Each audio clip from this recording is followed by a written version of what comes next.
Hello Saxo fans, episode 20, welcome back. Right, first off, just a minor correction to myself in the last episode. I talked about doing the VE gearbox conversion and the information out there is very limited. There is an exception to that rule, and that comes in the form of a guy called Steve. You know who you are. He runs a 106 turbo that's ridiculous. I'll stick a picture in that you can see it. It's a mental thing. Absolutely wicked, and Steve has been phenomenally helpful in sorting out what I need to do the gearbox conversion, so I want to say thanks to Steve. Anyway, on to this episode. So in the last one you saw me take out all of the power steering, and that's what we're going to focus on in this particular episode. I want to get that whole system completely refurbished and essentially stuck on the shelf, ready to refit that once all the engine bay has been welded and wrapped and all that kind of stuff. So it's purely a power steering episode, and you might say, oh god, you know, power steering is not particularly exciting, and it isn't really, but I promise you the end result is great. I've done this video in a slightly different way. Normally I film this bit right at the very beginning and then I go and do a load of work, but actually I've done it the other way around. I've done all the work already and I'm filming this after, so I know what's coming. I promise you the end result's worth it. I'm really happy with how it comes out. So yeah, less waffling from me and let's get on with it, shall we?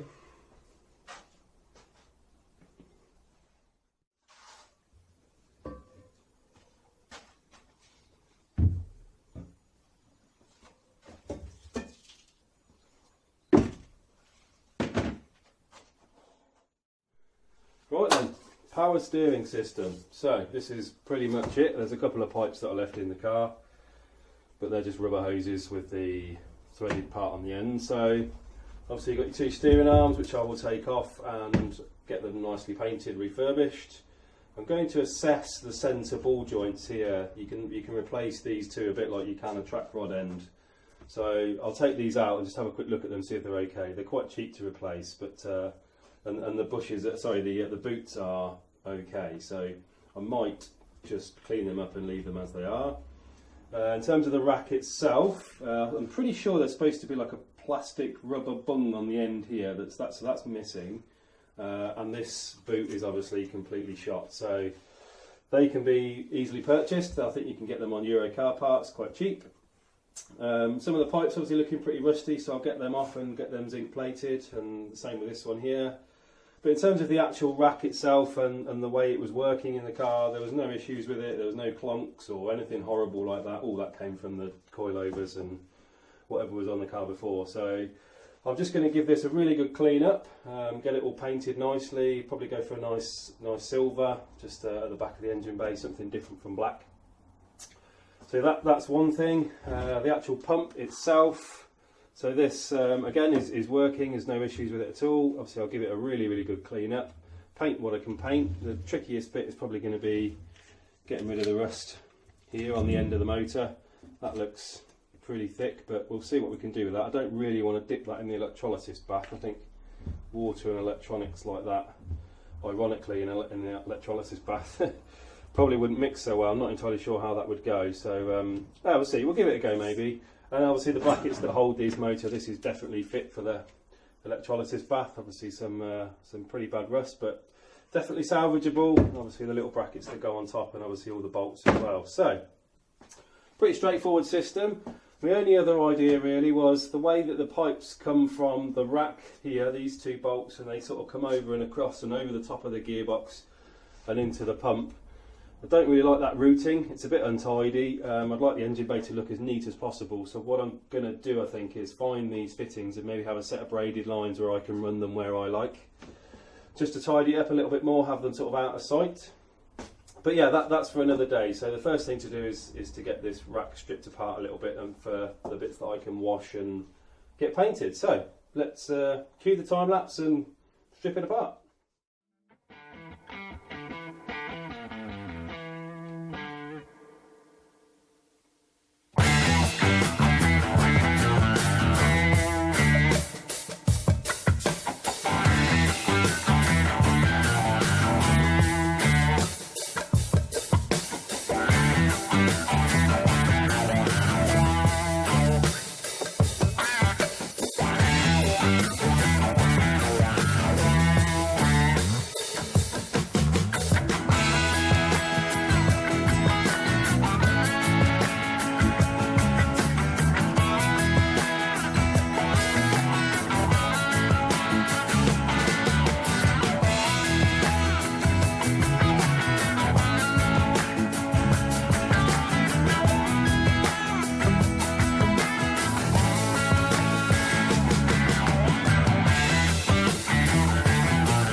then, that is the power steering system stripped. I decided not to take the rod here and the rack and pinion out of the steering rack.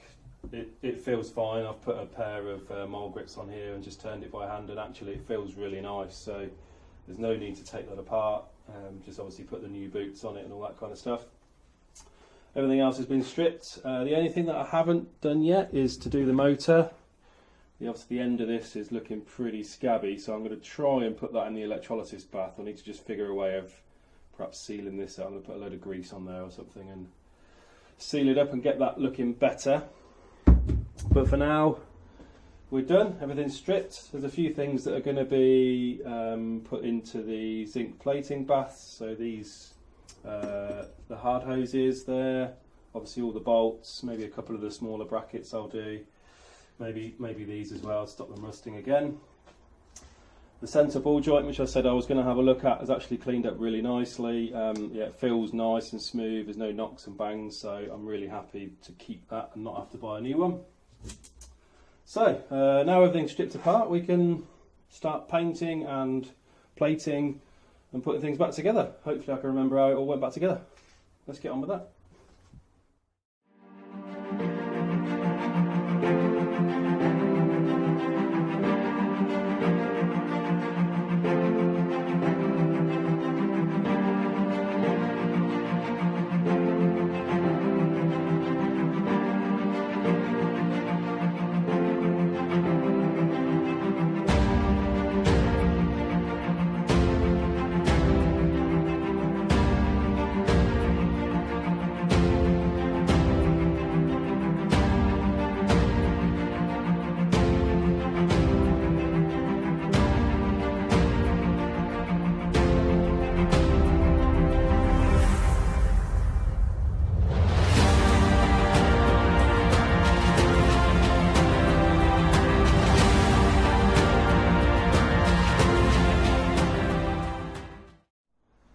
There we go then, so that is pretty much everything refurbished.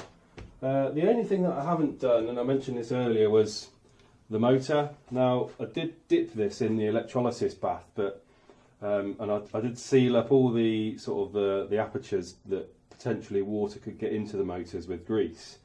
But as I put it in, I noticed that it was bubbling from around these points here where the bolts go in, and it bubbled for a good minute, and I thought, well, that's just water going straight into the motor. So I've pulled it out, and hopefully the motor's not dead.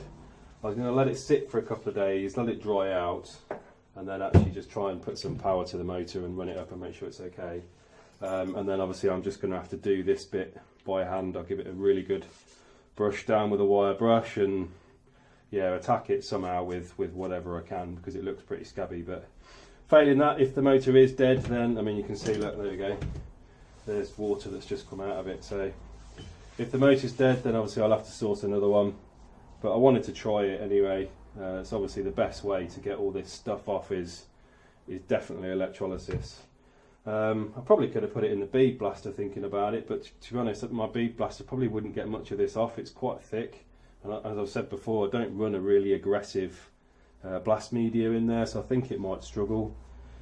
Anyway, so yeah, we'll come back to this at another time, but for now we can sort of build everything else up and come back to the motor. So I've got a vague idea of how it went back together. Luckily I take pictures as I go along, so should be okay. Yeah, most stuff came up really nicely. The zinc plating went well. So yeah, I'm just going to lob it back together. So let's do that.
Right, I need to test this motor.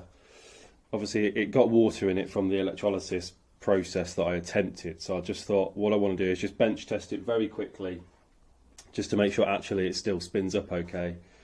So what I've got is I've got my power supply here that's rated to about 5 amps, and yeah, it'll go up to like 15-16 volts, so should be okay to test the motor.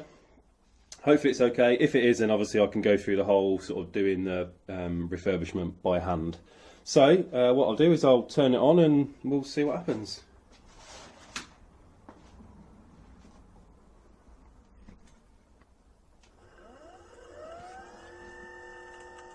Greasy bonus.